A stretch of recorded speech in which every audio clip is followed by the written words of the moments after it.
미국과 일본이 그때 굉장히 가까웠어요. 그래서 미일 협상이라는 걸 합니다. 그때 이승만이 외교를 공부하고 있었던 외교학도로서 앞날을 예측하는 글을 써요. 그 다음 장면이에요. 그게 유학 가서 3년 지난 1908년에 논미일 협상. 미국과 일본이 동맹관계처럼 가까이 지내면서 협상을 한다 그러는데 미일 협상에 대해서 논한다.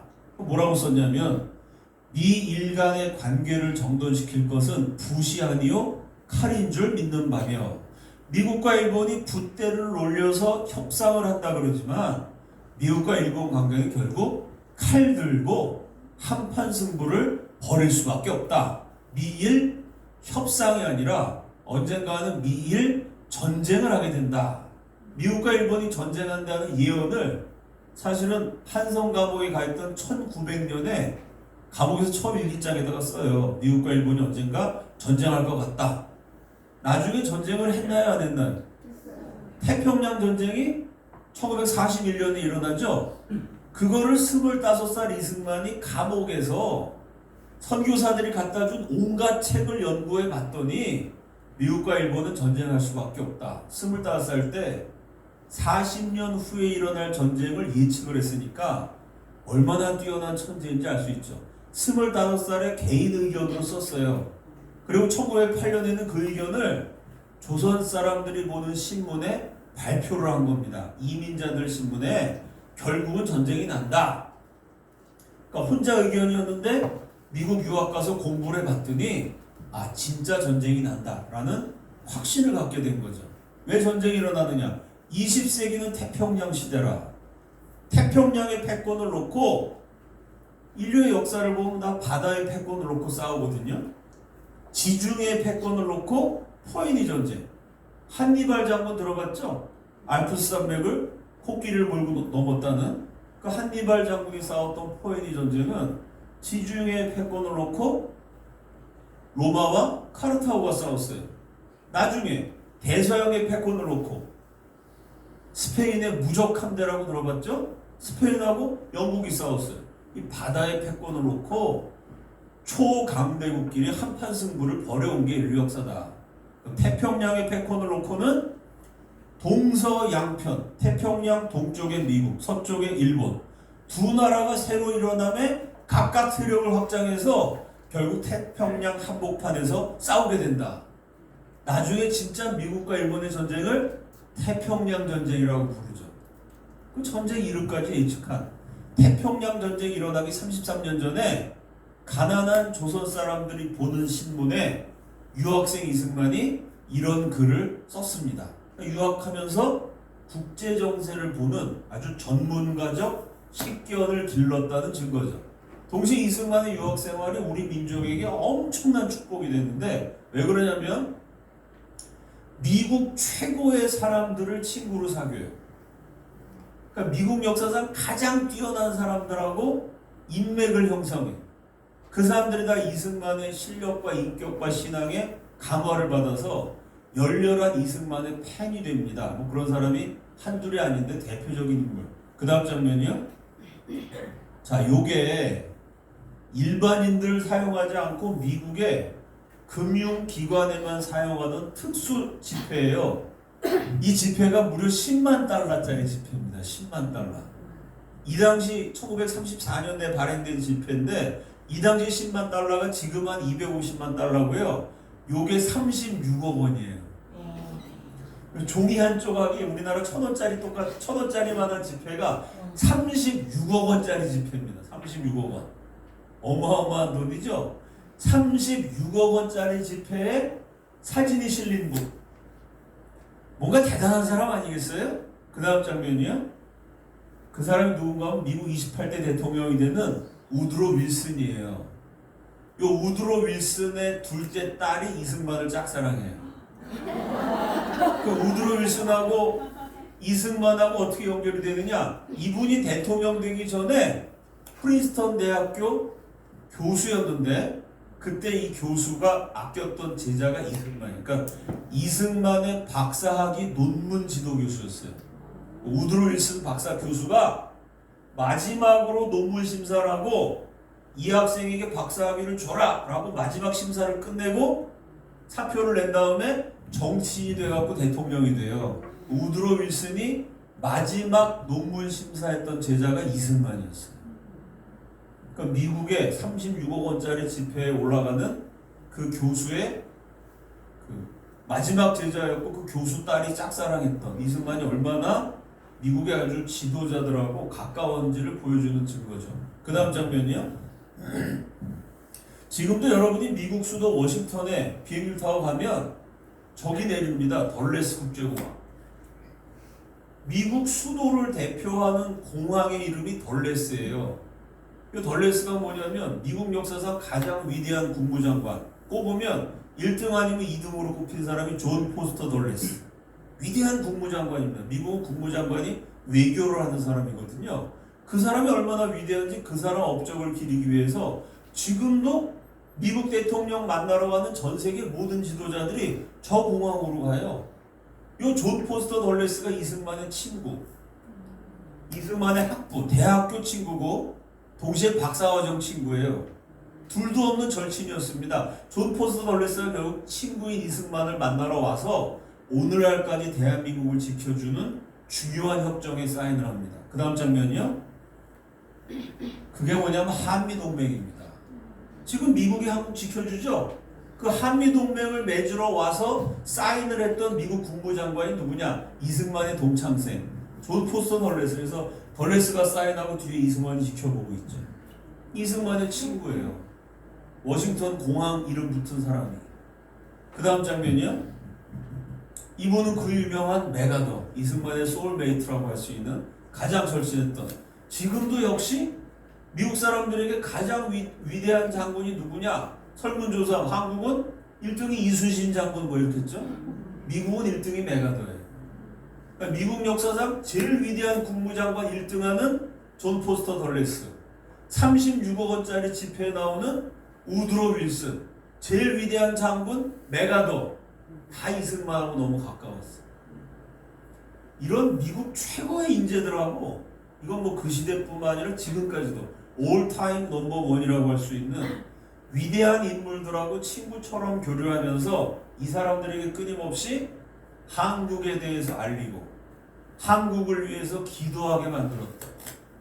우리 역사상 가장 위대한 외교관이었습니다. 이렇게 이승만은 미국 유학하면서 첫째, 40년 후에 일어날 태평양 전쟁을 예언했어요. 둘째, 유학생 시절에 훗날에 아주 위대한 인물이 되는 이런 사람들하고 덜레스가 국무장관 되기 전에 젊은이였을 때, 메가더가 장군 되기 전에 소령이었을 때 이 젊은 사람들 딱 보고 이 사람들이 앞으로 위대한 인물이 된다. 이승만이 찍은 거예요. 나중에 이 사람이 역사를 주무르게 되면 우리 한국이 이 사람의 도움을 받을 수도 있다. 미리 찍어놓고 구워 삶아서 한국 편이 되게 만드는 뭐 대단한 천재였다고 말할 수가 있습니다. 자, 그리고 이승만은 공부를 계속해서 조지 워싱턴 대학 학사, 하버드 대학 석사, 프린스턴 대학교 박사, 학사, 석사, 박사, 요거를 한국에서 그냥 우리 동네 집 앞에 있는 별 볼 일 없는 대학 가서 학사, 석사, 박사를 다 해도 최소한 10년이 걸려요. 이승만은 영어 사전도 없던 시절에 미국 최고의 명문입니다. 조지 워싱턴, 하버드, 프린스턴. 세계 최고 명문 더하기 미국의 대통령을 배출한 아주 정치적으로도 파워 있는 명문인데요. 이 세계 최고 명문 세 과정을 5년 만에 끝내요. 지금도 깨지지 않는 세계 신기록입니다. 프린스턴 대학교가 얼마나 명문이냐면은 프린스턴 대학 교수가 한 3년에 한 번 정도는 노벨상을 타요. 그러니까 노벨상 타는 사람들이 가르치는 학교죠. 하버드는 뭐 말할 것도 없죠. 하버드 대학은 뭐 대통령을 숱하게 배출했죠. 오바마도 하버드 출신, 케네디도 하버드 출신. 또 프린스턴 대학교에 이승만이 졸업하고 조금 있다가 프린스턴 대학교에서 물리학 가르친 교수가 아인슈타인이라는 사람이죠. 원자폭탄 만든 사람. 아인슈타인 같은 세계적인 천재가 노벨상 받은 사람들이 교수한 학교. 아이비리그에서도 최고 명문인데 프린스턴 대학교에서 한국인 최초가 아닙니다. 아시아인, 동양인, 황인종 최초의 국제법 박사 이승만이에요. 그러니까 이승만 같은 학벌을 가진 사람은 그 당시 미국에서 웬만한 도시, 미국의 99% 도시에는 없어요. 이승만 같은 학벌 가진 사람. 뉴욕 같은 대도시에 가야 이승만 같은 학벌 가진 사람이 한두 있어요. 그러니까 나중에 메가더 장군도 그렇고 미국 대통령, 미국 대사, 6.25 전쟁 때 한국을 도와주러 온 미국의 지도자를 이승만이 만나면 그 미국자 지도자들보다 이승만이 학벌이 더 좋아요. 이승만이 더 좋은 대학, 더 좋은 대학원, 더 뛰어난 박사학위를 받아서 미국 사람들이 이승만에 대해서 남긴 기록을 보면은 닥터 승만리, 프레지던트 승만리가 아니라 닥터 승만리, 이승만 박사. 또 뭐라고 많이 썼냐면 프린스티니언 이렇게 많이 썼어요. 프린스턴 대학 나온 사람. 이게 그 당시 무슨 말이냐면 요즘 한국말로 하면 저 사람 서울대 나온 사람이야. 저 사람 인류대학 나온 사람이야. 시골에서 대학 나온 사람도 없는데 저 아저씨가 서울대 나왔대. 그래? 이런 느낌이에요. 미국 사람들이 와서 야, 이 동양 못 사는 나라에 동양인 최초의 프린스턴 대학 박사가 있어? 그래서 한국을 도와주러 6.25 전쟁 때 참전했던 미국 지도자들이 전부 다 야, 그 천재로 소문난 미국의 한국의 노인네 대통령이 있는데 얼마나 똑똑한지 한번 만나보러 가자. 호기심을 갖고 이승만 대통령 만난 다음에는 야, 진짜 프린스턴 대학 나온 사람이 다르네. 한결같이 그런 기록을 남길 만큼 정말 열심히 노력해서 아주 최고의 학문적 성취를 거뒀다는 것을 알 수 있습니다. 그 다음 장면이요. 요게 3년 만에 박사학위를 받은 요때가 1910년 조선이 망한 날 박사를 받았고 그 다음 장면이요. 이게 이승만의 박사학위 논문을 우리말로 번역한 건데 저 논문이 얼마나 수준이 높았냐면은 이 논문 내용이 너무 좋다고 프린스턴 대학교에서 책으로 출판해 줬어요. 그래서 한국 사람 책을 프린스턴 대학교에서 아마 한국 사람뿐만 아니라 동양 사람도 동양 전체를 통틀어서 본인이 돈 낸 것이 아니라 대학교에서 이 책은 학생들 많이 읽혀야 되고 교재로 써야 되기 때문에 출판합시다. 대학 출판부에서 먼저 책을 내준 최초의 저서입니다. 이 책의 내용도 학문적으로 굉장히 수준이 높은데 그 얘기를 다 하면 너무 길고 복잡하고요. 그냥 한마디로 얘기하면 미국의 대통령이 연설하면서 미국 국회에서 연설하면서 닥터 승만리의 연구에 의하면이라고 이승만 대통령의 논문을 인용했어요. 그러니까 미국 대통령이 국회에서 연설하면서 한국 학자의 논문을 이용한 처음이자 마지막 그 학자가 이승만이었습니다. 동양인 최초의 프린스턴 박사에다가 책도 출판해주고 대통령도 연설에 막 언급하고 그러니까 이승만이 미국 땅에 남아서 잘 먹고 잘 살기로 결심했으면 동양인 최초의 미국 아이비리그 대학 교수도 될 수 있었어요. 이승만이 이걸 다 거절하고 한국으로 돌아옵니다. 왜 한국 가냐? 그 나라 망했는데 너 가면 일본 사람들이 너 죽일 거야? 말리고 있는 수많은 미국 친구들에게 이승만이 편지로 왜 한국 간지를 써요? 뭐라고 썼을까요? 나는 한국에 가서 복음을 증거해야 합니다. 복음을 증거하기 위해서 한국에 와요. 그 다음 장면이요. 그래서 뭘 했냐면은 YMCA 아까 앞에 말씀드렸죠? 이승만이 전도한 이상전 선생이 나가서 YMCA를 만들었어요. 그 YMCA 성경반의 교사로 가요. 그 YMCA가 갖고 이승만이 젊은 학생들에게 성경을 가르쳐요. 여러분 생각해 보세요. 그 당시에 1910년에 지금부터 110년 전에 미국에서 최고 대학 교수 받으면서 떵떵거리면서 얼마든지 잘 살 수 있었는데 그걸 그만두고요. 아프리카보다 못 사는 나라 와가지고 중학생 또래 14살, 15살 헐벗고 굶주린 냄새나는 못 사는 신발도 못 신고 다니는 그런 조선 아이들 모아다가 다윗이 골리앗을 깨부신 얘기도 가르치고 창세기도 가르치고 성경반 고사로 열심히 성경을 가르쳤어요. 이게 참 대단한 희생이죠. 월급도 안 받고. 그래서 이승만이 성경을 엄청 잘 가르치니까 학생들이 엄청나게 많이 모였어요. 가운데 있는 게 젊은 이승만이고요. 이때 이승만이 뭘 했냐면은 전국을 누비면서 요즘 말로 하면 중학생, 고등학생이 어린 학생들을 전도해가지고 YMCA 전국 지부를 만들어요. 그래서 그전에는 YMCA가 서울에만 있었는데 이승만이 이걸 그냥 원산에도 만들고 평양에도 만들고 신의주에도 만들고 강원도에도 만들고 하여간 우리나라 백두산부터 한라산까지 안 간 데가 없어요. 2년 동안 미친 듯이 돌아다니면서 중학생, 고등학생 다 모아놓고 요즘 말로 하면 부흥회하는 거죠. 성경 가리키면서 예수 믿어야 우리 민족이 다시 살아날 수 있다. 성경을 배워야 된다. 성경 배우고 싶은 사람 다 모여라. 이래갖고 YMCA 지부를 전국에 만들어요. 이런 바람에 기독교가 전국에 증거가 되니까 일본이 당황하게 되죠. 이승만이 조선 최고 인물인데 이승만, 이상제 누가 봐도 조선인들이 가장 존경하는 제일 머리도 좋고 공부도 제일 많이 했고 애국심도 뛰어나고 막 의지도 있고 위대한 지도자들이 기독교를 전파하면서 독립의지를 미래의 독립군을 양성하니까 조선 총독부에서 이거 그냥 내버려두면 큰일 나겠다. 기독교를 아예 그냥 작사를 해야 되겠다. 그런 결심을 가지고 이승만이 전국을 돌아다니면서 전도한 그 기독교인들을 몽땅 감옥에 쳐넣었어요. 그 조선 팔도에 그때 기독교가 막 증거되고 있는 무렵인데 기독교 지도자 670명, 670명이면은 주로 젊은이들. 그 당시 젊은 기독교인들 가운데 좀 똑똑하고 리더십 있고 요즘 말로 하면 교회 청년회 회장도 하고 뭐 이럴 만한 사람을 다 감옥에 가둬갖고 고문을 한 거예요. 그 중에 105명을 결국 기소하게 됩니다. 그 다음 장면이요. 670명을 고문하고 105명을 저렇게 죄수들 머리에 쓰는 용수라는 모자를 씌워갖고 재판받게 한 105명을 기소했다 그래서 백오인 사건으로 유명합니다. 백오인 사건이 뭐냐면 이승만과 이상제가 전국의 YMCA 지부를 만들면서 기독교 청년 애국자들이 급속하게 늘어나니까 그 사람들 670명을 감옥에 가두고 고문하고 105명을 기소한 사건입니다. 이러면서 이승만을 잡아 가두려고 그러니까 이승만이 결국은 한국을 탈출하게 되죠.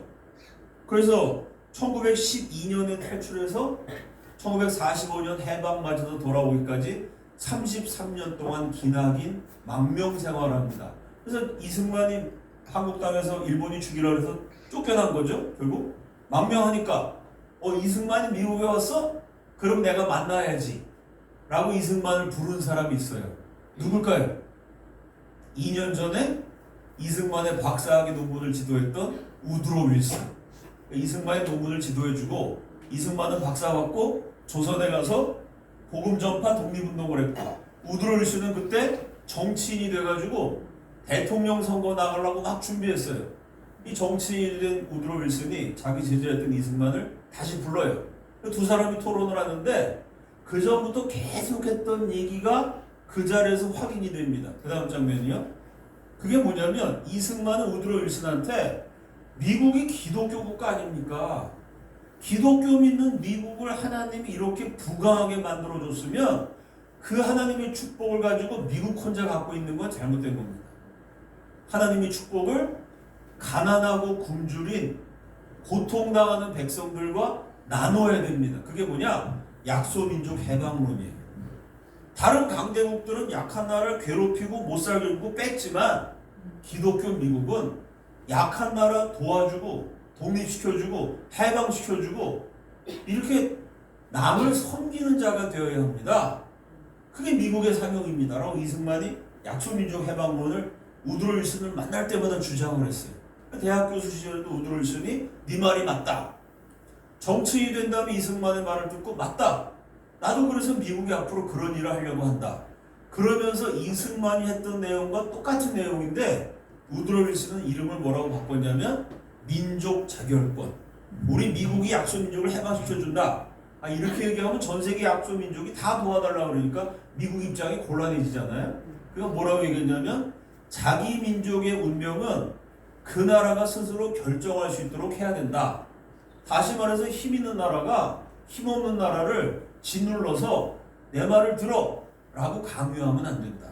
이승만의 약소민족 해방론을 우드로 윌슨이 내가 앞으로 민족 자결주의, 민족 자결론 이런 정책을 펼쳐가겠다. 그전엔 내가 학자였으니까 학자로서 네 의견에 동의했지만 이제 내가 정치인이 돼서 나중에 우드럴신이 주지사도 하고 대통령도 되거든요. 내가 대통령이 되면 민족 자결주의 너의 주장을 나의 정책으로 활용하겠다라고 이때 1912년에 우드로 윌슨이 이승만에게 약속을 해요. 그리고 1918년 1차 세계대전이 끝나고 파리 강화회의가 열릴 때 이승만에게 했던 약속을 우드로 윌슨이 지킵니다. 민족 자결주의란 말 들어봤죠? 우드로 윌슨의 대표적인 정책이에요. 약소민족을 위한 민족 자결주의를 우드로 윌슨이 공식적인 정책으로 제안을 해요. 그러니까 이승만이 그 소식을 듣고 아, 미국이 우리 약소민족을 도와주겠구나. 그럼 이승만은 앞에서 말씀드렸지만 미국과 일본이 전쟁을 하게 된다. 이걸 예측하거든요. 그 전쟁은 미국이 이기게 된다. 근데 그 미국은 약한 나라를 도와주겠다는 정책을 선택했다. 그러면 우리 조선은 우리 힘으로 일본을 물리치면 좋지만 일본이 너무 강하니까 이길 수가 없어요. 그럼 미국이 언젠가 일본을 물리치게 될 거고 그 미국한테 야 너네가 민족자결주의 약소민족 도와준다며 그러니까 우리 도와줘. 미국의 도움을 받으면 나라를 찾을 수 있겠다 라고 이승만이 생각을 하게 돼요. 제 말이 이해가 되시죠? 전쟁을 예측했고 우드로 윌슨의 민족자결주의 이승만이 영향을 끼쳤어요. 1918년에 우드로 윌슨이 민족자결주의를 외치자마자 이승만이 지금이 기회다. 자기 민족의 운명을 스스로 결정할 수 있는 자유를 줘야 된다 라고 미국 대통령이 말할 때 우리 한민족은 노예가 아니다. 노예처럼 남이 정해주는 대로 사는 사람들이 아니다. 우리 민족의 운명을 스스로 결정할 수 있다 라고 독립국의 자격을 갖춘 민족임을 전 세계에 보여줘야 된다. 요새 우크라이나 보세요. 우크라이나가 미국 사람들이 볼 때 자기 나라의 운명을 스스로 결정할 수 있는 민족이다 라고 생각했으면 젤렌스키 대통령 그렇게 무시하지 않았겠죠. 만만하게 보니까 저렇게 미국이 그냥 야 다 끊어버릴 거야. 무기 지원 중단이야. 꼼짝 못하잖아요. 미국이 무기 끊으면 우크라이나는 박살나고 나라가 없어지게 돼 있습니다. 그러니까 다른 나라가 우리를 어떻게 보느냐가 중요한 거거든요. 독립의 역량을 갖춘 민족임을 보여주자. 그래서 이승만이 1918년부터 부지런히 하와이에 있으면서 한국에 밀서를 보내게 돼요. 그 다음 장면이요. 자, 그때 한국의 최고 독립운동 이끌어가던 최고 젊은 인재 가운데 한 분이 고려대학교 세우시고 동아일보사 만드신 인천 김성수 선생이 있는데 김성수 선생이 책에 보면 이런 얘기가 나와요. 이승만이 어느 날 몰래 밀서를 보냈다는, 일본 몰래 편지를 보냈다는. 편지 내용이 뭐냐? 윌슨 대통령의 민족 자결론이 원칙이 정식으로 제출될 이번 강화회, 이게 이제 1차 세계대전 이후의 상황을 논의하기 위해서 모인 국제회의, 파리 강화회의입니다. 그 회의를 이용해서 한민족의 노예 생활을 호소하고 자주권을 회복시켜야 된다. 약소민족을 도와주자는 분위기에 맞춰서 우리가 독립을 한번 선언하자. 이런 내용이죠. 미국에 있는 동지들도 이 구국운동을 추진하고 있으니 국내에서도 이에 호응해 주기 바란다. 인천 김성수한테 이승만이 밀서를 보내서 한번 논의해봐라. 이때 김성수 선생이랑 같이 어울렸던 사람이 송진우, 백관수, 세 사람이 삼총사예요. 그 당시 20대였고 조선 최고의 엘리트. 유학생활을 하면서 이승만의 강연도 들었고 YMC에서 이승만한테 성경도 배웠던 이분들이 이제 우리 민족 최고 엘리트들이었는데 이 세 사람의 머리를 맞대고 야 한번 거사를 일으켜보자 라고 논의하는데 아니 알고 봤더니 천도교 쪽에서도 뭐 독립운동 같은 거 하려고 그런다는 거야. 이승만의 밀서를 받은 이 기독교인들이 천도교 지도자였던 손병희 선생 찾아가서 손병희 선생님을 우리 거사의 민족 대표 최고로 모실 테니까 천도교 따로 하지 마시고 천도교, 기독교, 불교 다 같이 힘을 합쳐서 독립운동을 같이 합시다 라고 손병희 선생을 설득해요. 이 세 사람이 결국은 무슨 운동인지 알겠죠? 3.1운동을 모의한 아주 최고 참모가 됩니다. 그 다음 장면이요. 그래서 이 세 사람이 이승만의 밀서를 받아서 야 하와이는 이승만 박사 이런 밀서를 보냈으니까 우리가 3.1운동 한번 해보자 라고 모의했던 그 자리가 그 당시에 중앙학교 숙직실이었어요. 그 숙직실에 지금도 3.1 독립운동 채권지, 채권, 정책의 근원이란 얘기예요. 3.1운동의 머리, 3.1운동의 계획, 3.1운동의 모의를 처음 한 곳, 지금도 기념관이 남아있는 중앙학교고요. 이래서 이승만이 보낸 밀서가 송진우, 백관수, 김성수, 삼총사, 중앙학교 숙직실에서 이분들이 막 모여가지고 천도교도 끌어들이고 기독교도 막 확장시키고 이상진한테도 연락을 하고 이러면서 쫙 모았어요, 사람들을. 그러면서 전국적으로 3.1운동 할 수 있는 세력들을 모으기 시작해요.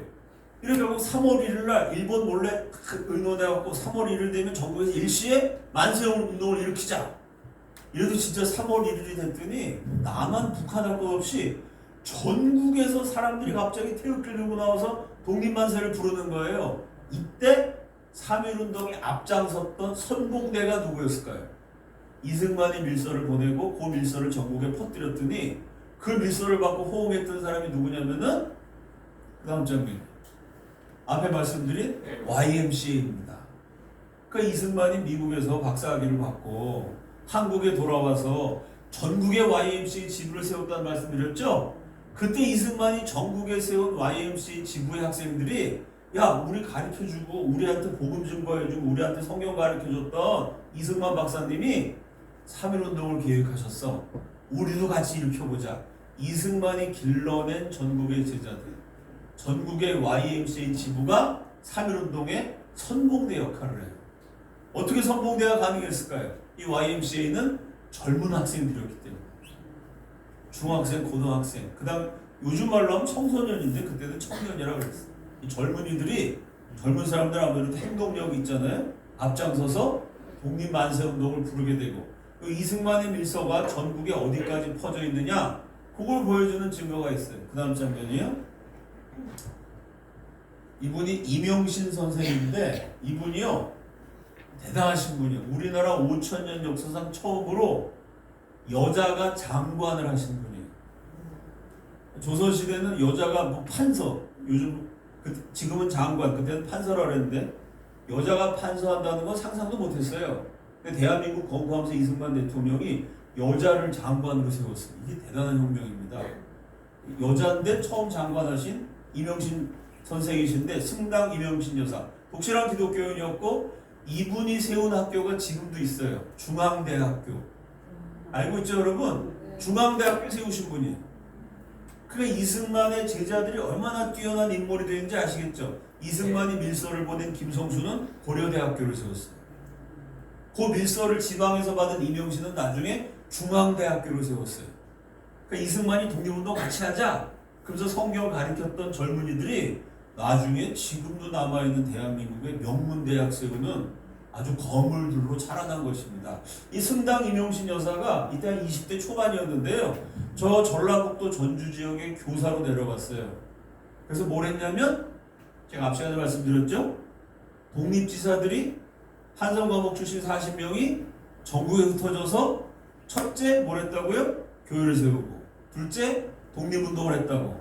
기억나시죠? 똑같아요. 이명신도 전라북도 지역에 가고 제일 먼저 뭐 했냐면 첫째 기도회를 조직했어요. 이 젊은 처녀가 예수 믿는 사람 다 모아가지고 전도해서 나라 위해서 기도해야 된다.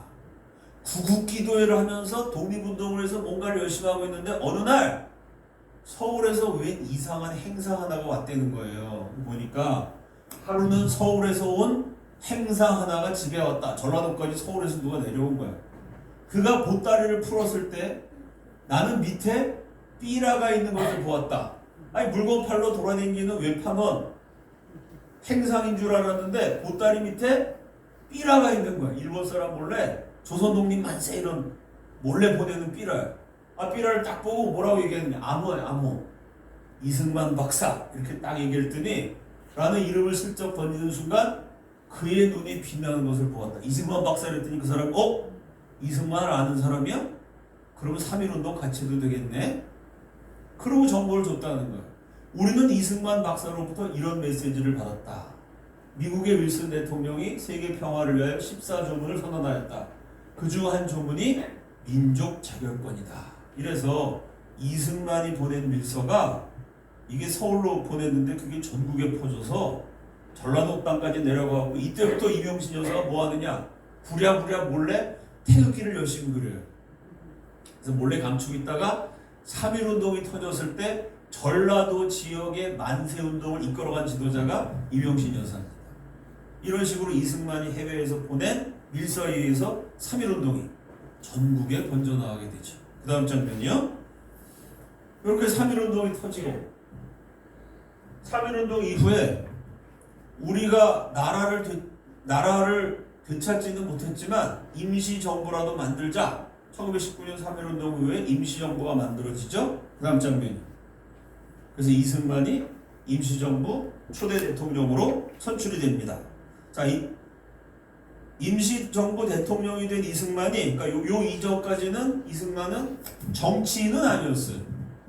젊었을 때 앞에 말씀드렸던 것처럼 신문을 만드는 언론인, 기자였고 연설가였습니다. 물론 정치활동을 했지만 그러다가 감옥 갔다가 온 다음에 미국에는 외교관으로 파견이 됐고 거기서 공부를 했어요. 그 다음에 한국에 돌아와가지고는 성경을 가르치는 복음 전도자로 살았습니다. 그러나 1919년 임시정부 대통령으로 선출된 다음에는 본격적인 정치인이 돼요. 물론 그전에도 나란 일을 열심히 참여했지만 이때부터는 우리 민족 독립운동의 최고 지도자가 됩니다. 그럼 최고 지도자로서 이승만의 독립운동 정책이 뭐냐? 앞에서 쭉 얘기한 것처럼 친미 외교 노선입니다. 자, 이걸 가지고 북한의 김일성은 총 들고 싸웠는데 이승만은 외교한다고 입만 나불거리고 다녔다. 이렇게 욕하는 좌파 엉터리 역사가들이 많습니다. 이승만도 화끈하게 총 들고 싸우지. 왜 외교를 했느냐? 첫째, 우리나라 독립군이 제일 많을 때 3,000명이 안 돼요. 요 3,000명이 총이 없어가지고 작대기 들고 싸웠어요. 일본은 최전성기에 800만 명이에요. 군인이. 800만 명이 항공모함을 몰고 싸웠는데 일본의 항공모함이 미국보다 많았고 미국보다 좋았어요. 생각해 봅시다. 나라 위에서 싸우는 건 장한 일이죠. 작대기 든 3,000명이 기관총 들고 항공모함 몰고 전투함 가진 700만 명과 싸워서 이길 수 있을까요? 이승만이 왜 외교했느냐? 무력투쟁으로는 지니까. 지는 방식을 왜 합니까? 하려면 이기는 방식을 해야지. 해서 안 되니까 안 한 거죠.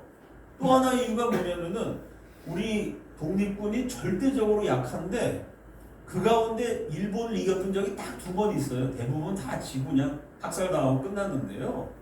2번 이긴 게 뭐냐면 봉오동 전투, 천살리 대첩. 들어봤죠? 이 2번 전투에서 우리가 일본 사람을 한 1,500명 정도 죽였어요.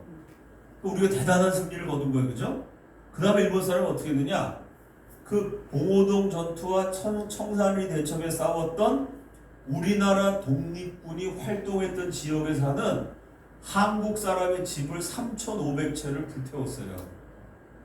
여자들을 닥친 대로 강간한 다음에 불태워 죽였는데 불에 타 죽은 여자의 시체가 발굴된 것만 100구가 넘어요. 그럼 여러분 3,500채의 집이면 그때는 식구가 많아서 집 한 채에 6명, 7명이 살았거든요. 3,500채의 집을 불태웠으면 글쎄요, 대략 한 25,000명 정도가 집 없는 난민이 되는 거예요. 일본의 정책은 뭐냐? 일본 사람 1명이 죽으면 조선 사람 100명을 죽여요. 우리나라 독립군이 일본 놈 하나를 딱 쏴 죽였어. 무장 독립투쟁 잘했다 만세! 라고 부를 수가 없는 게 일본군 하나가 죽으면 일본 놈들이 와가지고 그 동네에 사는 어른, 아이, 남자, 여자 할 거 없이 그냥 닥친들 한 100명을 죽여요. 우리가 일본 사람 10,000명을 죽이면 조선 사람 100만 명이 죽습니다. 집을 불태워버리고 여자들 13살, 14살 어린 여자애들 닥친 대로 강간한 다음에 불태워요. 그 불태워 죽은 조선 여자의 시체가 수백 구가 지금도 만주골판에 있습니다. 이승만의 생각은 뭐냐면 일본과 싸워야 된다. 근데 일본과 싸우는 것보다 더 중요한 것은 조선 사람이 죽지 말아야 된다. 우리가 일본과 싸워서 일본을 물리쳤는데 그 와중에 조선 사람이 10만 명, 100만 명이 죽으면 백성들을 죽게 만든 다음에 얻는 독립, 그게 무슨 의미가 있느냐. 그렇게 해서 싸워서라도 물리치면 좋은데 일본이 세계 3대 군사 강국이에요. 우리 조선 사람이 무수히 죽고 싸워서 일본을 이기지도 못할 거면 그럴 거면 차라리 무장투쟁하지 말고 외교하는 편이 낫다. 말이 돼요, 안 돼요? 말이 되죠. 우리나라가 독립되는 거 좋은데 독립되기 위해서 백성들이 죽어야 된다. 우리가 일본 놈들 보면 너무 미워. 일본 놈들 다 죽여야지. 오케이. 일본 놈 10,000명을 죽였어. 조선 사람 100만 명이 죽어야 돼. 백성이 다 죽고 난 다음에 나라가 무슨 소용이 있습니까? 이승만 그 생각합니다.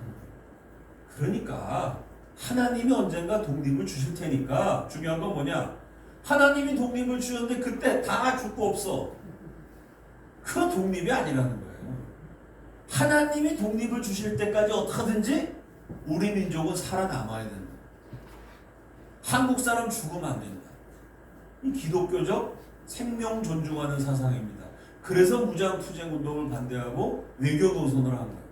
그럼 외교 가운데 왜 친미 외교냐? 당연한 거예요. 일본을 이길 수 있는 나라가 미국밖에 없어요. 그럼 옆에 있는 중국, 러시아 이런 나라 문제가 뭐냐? 중국, 러시아, 일본 세 나라는요. 틈만 나면 우리나라를 차지하고 싶어요. 이걸 어려운 말로 영토적 야심.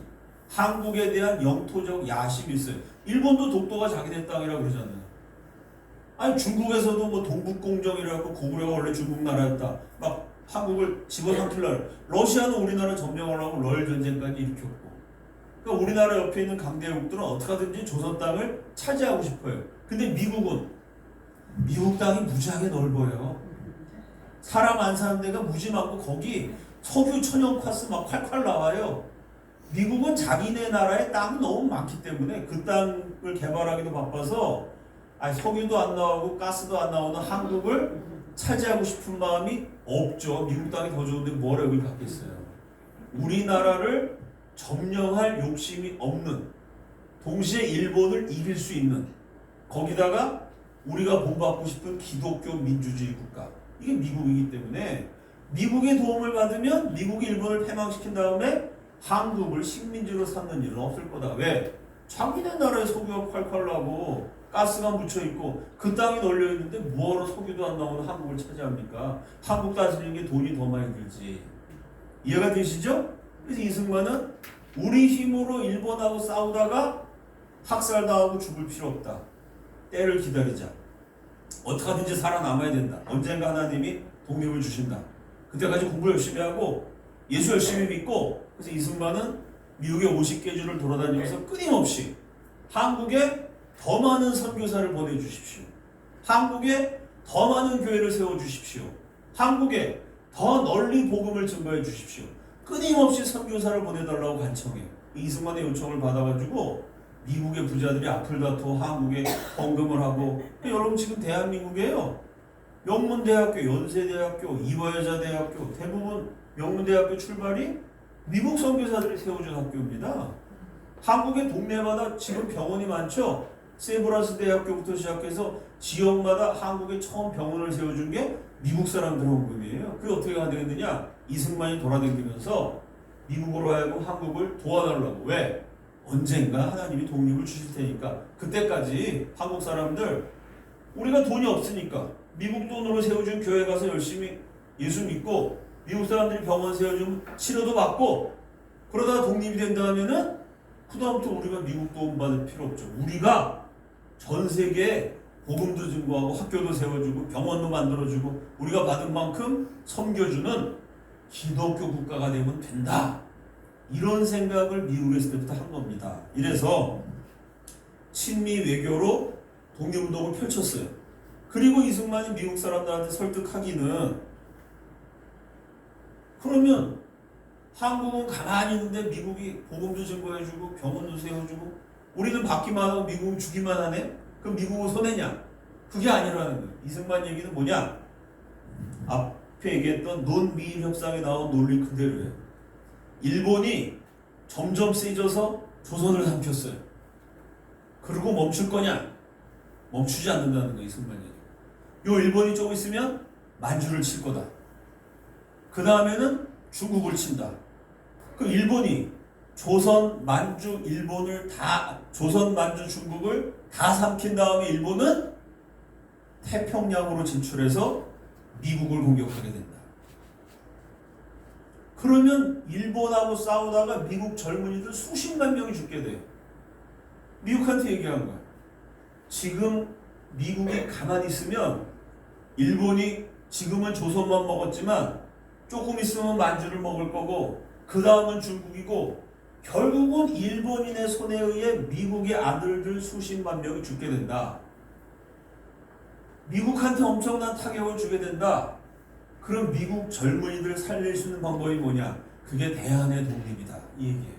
지금 미국이 한국을 도와줘서 한국을 독립시키면 일본이 더 만주까지 가기 전에 한국에서 한국 사람이 일본을 막아주면 만주도 안전해지고 중국도 안전해지고 미국도 안전해진다. 그러니까 미국이 한국을 도와주는 게 미국 젊은이들을 살리는 길이다. 이해가 되세요? 이게 고차원적인 외교라 설명하기도 좀 어려운데 대충 뭔 소리인지 알겠죠? 말이 돼요, 안 돼요? 말이 됩니다. 실제로 역사가 그렇게 전개가 돼요. 근데 미국 사람들은 이승만 말을 믿지 않았어요. 왜? 일본 사람들이